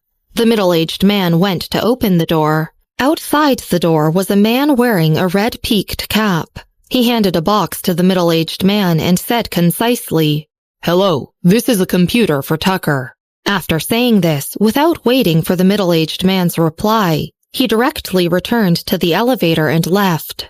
The middle-aged man gave the computer to Tucker, feeling a little puzzled. "Tucker, did you buy a computer?" Tucker looked down and opened the box. There was a black computer inside. It was identical to Bessy's. His eyes lit up slightly and his voice became higher-pitched. He raised his head and replied, "No, my sister gave it to me." She had given it to him, not bought it for him. But few people would understand that. He turned on the computer and it booted very quickly. The screen was of a photo of a barren desert with many game icons on top of it. He took the computer to the bedroom directly. "How did his sister contact him?"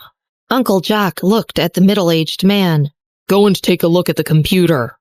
The middle-aged man went to look at the computer and returned 3 minutes later. He replied respectfully, "Tucker's playing games. His sister gave him dozens of games." "Dozens of games?" Uncle Jack frowned and went to take a look. Tucker was indeed playing games. He was in a good mood today and wasn't annoyed when he saw Uncle Jack and the others come to look. Instead, he asked politely, "Do you want to play?" "No." Uncle Jack stood behind him and frowned even deeper at the mess of game icons on the computer. Anne had moved into Northwestern University's female dormitory. After coming out of the shower, Anne noticed her computer screen displaying her Twitter page with 12 million fans. She had opened it previously. Two of her roommates were discussing it enviously. Seeing her, they couldn't help but gasp. Anne, is this your Twitter? It's amazing. You have the same amount of followers as a second-tier celebrity. Anne smiled casually and didn't take it to heart. She dried her hair, put the towel aside, and accidentally touched the mouse. It opened a private message. It showed the little woodfish's message. "Are you two going to the student recruitment drive in 2 days?" the short-haired roommate sitting next to Anne asked. She was extremely enthusiastic about the school's student union. The other roommate shook her head. "I want to go, but I'm not familiar with the 4 major departments, nor am I that pretty. They might not want me, but Anne can definitely go. Anne, you might be our dormitory's savior in the future." The university's student union was pretty much an organization independent of the school, with the considerable authority of its own. "Yeah, Anne, you're so good-looking, you'll definitely get in." The short-haired roommate put her chin on her hand and stared at Anne. The selection of students for the student union was solely based on a few requirements. Those who were good-looking, sociable, or were proficient in a particular skill would be selected. Anne paused and calmly asked, 4 major departments? Episode 260. School Begins.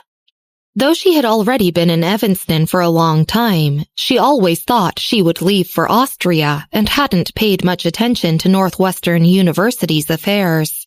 Hence, she felt rather unfamiliar with what her roommate was saying.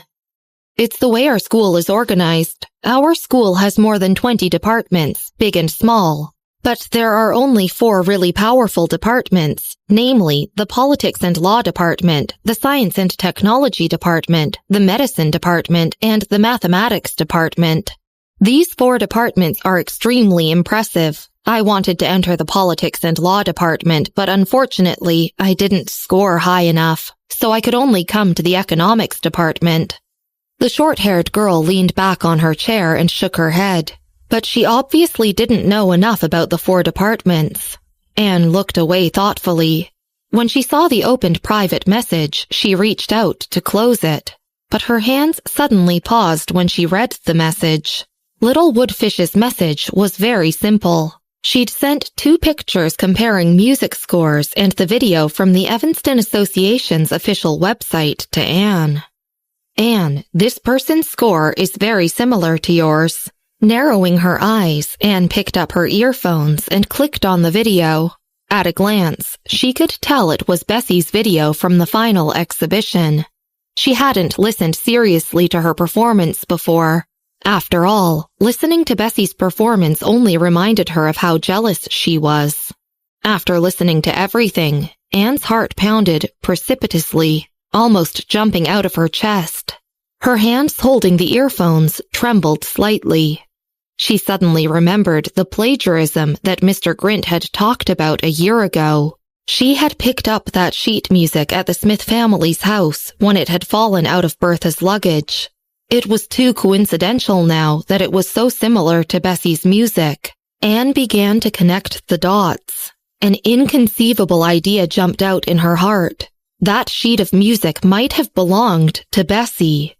She closed Little Woodfish's private message and sat in a daze. She didn't have the heart to pay attention to the conversation about the student union and the 4 big departments.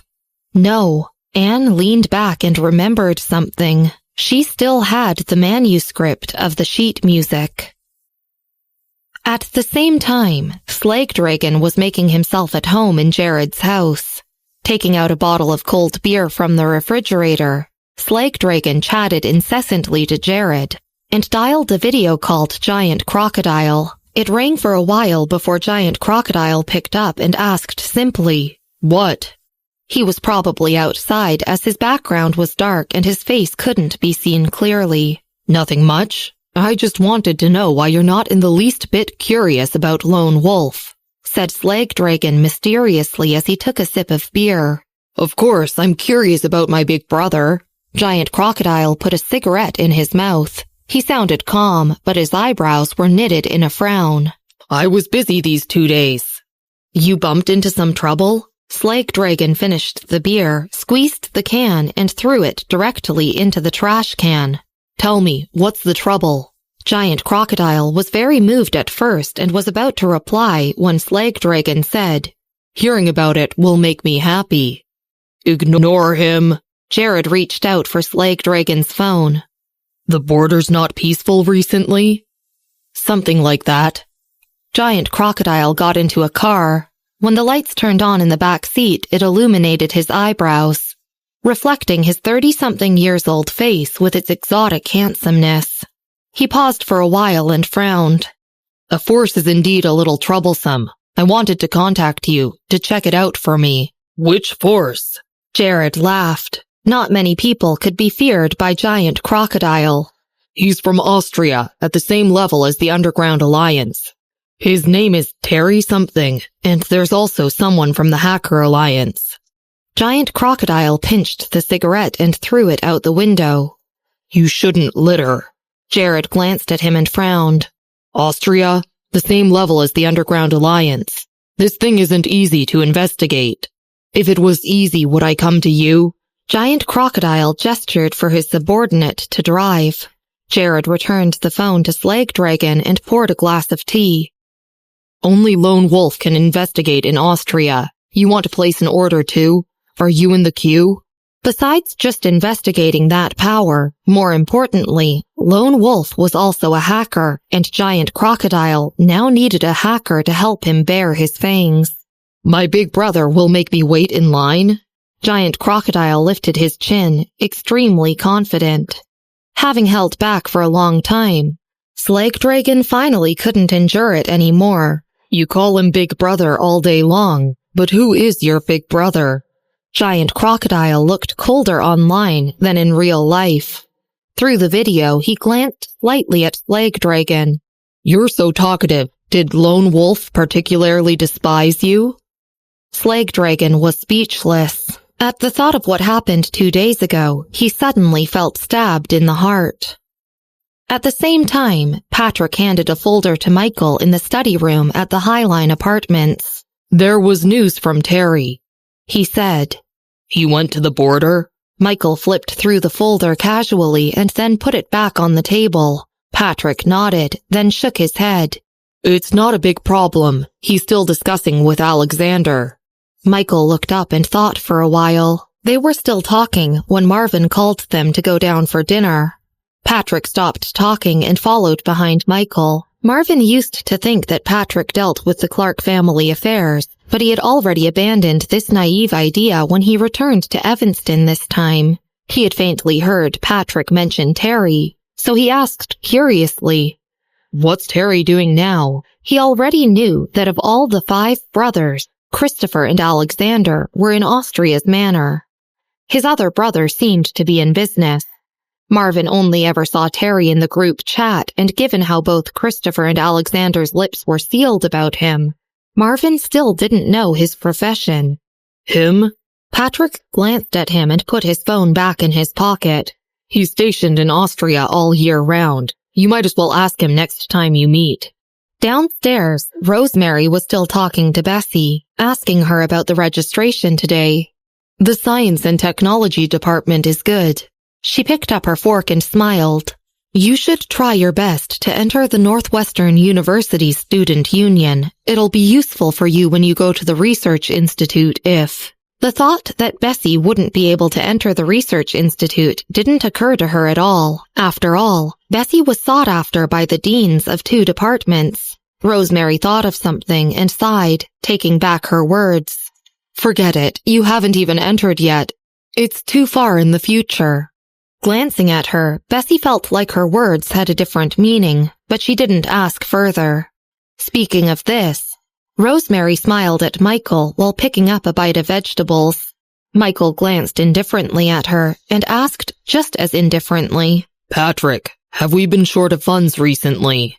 Patrick swallowed the words, not lacking, and said with a straight face, Very lacking. Rosemary's smile immediately disappeared. Don't. I was joking with you. Although Michael had already withdrawn from the company, whenever the company's funds couldn't be transferred, or when there were too many bank loan procedures and most of the funds had to be utilized, Rosemary would borrow from him. Michael looked very politely at her and said apologetically, "I'm not joking. I'm really lacking money." After finishing her meal, Bessy put down her fork and picked up her phone. "I'm going upstairs to take a shower." At that moment, her phone happened to display a message from Jared. "There's a new order from Giant Crocodile." Bessy massaged her temples. It was surely not a simple matter if Giant Crocodile had to beg her for help. She just hoped she could finish it before school began. Bessy was busy with Giant Crocodile's affairs and naturally didn't know that rumors about her were spreading wildly on Twitter. Most people were following the Evanston Association's Twitter. Both Bessy and Anne were relatively well-known students. Little Woodfish's comparison photo had been spread among Anne's fans. Several parts were almost identical. One was posted this year, while the other was from last year. One of Anne's fans couldn't suppress their anger and posted on Twitter, "At Evanston Association, what a joke, a future star in the violin industry? She plagiarized so obviously. Can't you tell? It has only been a year since Anne's video and she still dared to publish it? Does she think that us fans don't have ears?" The Twitter post was taunting, and the pictures from Little Woodfish's comparison as well as very professional analysis were also included. Not only had Anne's fans bought a spot on the hot search for this post, but Anne herself was also a trendy influencer. Hence, in less than an hour, there were 10,000 comments. The Evanston Association officials naturally noticed this huge commotion. "I saw it. It does seem like plagiarism." The few people in charge of the Evanston Association exchanged glances, unsure who had plagiarized who. "What should we do now?" A light bulb flashed in someone else's mind, and he suddenly remembered this matter. "I remember that Mr. Grint said something about Anne plagiarizing last year, and so he didn't accept her as an apprentice."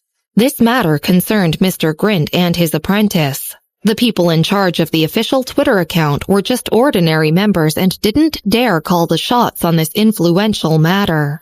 Hence, they went to contact Mr. Grint.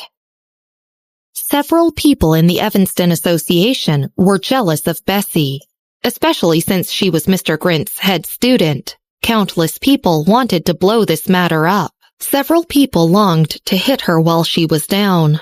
The news soon reached Mr. Anderson's ears. Mr. Anderson's status in the Violin Association had plummeted after the last exhibition competition, and he had been depressed for the past 2 days until the news broke the night before. "Mr. Anderson, this incident is indeed too coincidental," someone pondered beside him and said in a low voice. "It's a fact that Anne performed this a year before Bessy."